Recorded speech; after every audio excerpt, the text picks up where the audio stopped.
Yung dating building po, nung wala pa po ito, isang maliit lang po siyang maliit na PTA project po yun noon. Siguro ang kaya lang i-occupy ay nasa 10 to 15 na pupils, then mababa po. And then ang situation po niya before po siya napalitan ay binabahayan po ito ng mga paniki kaya medyo mabaho at masikip.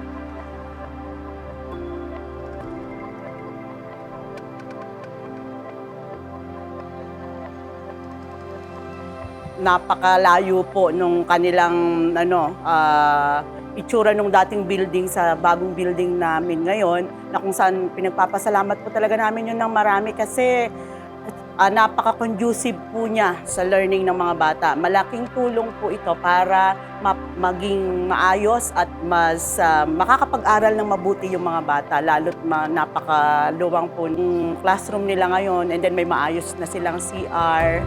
Then maganda po siya para sa ikagaganda ng quality ng learning po ng aming mga pupils.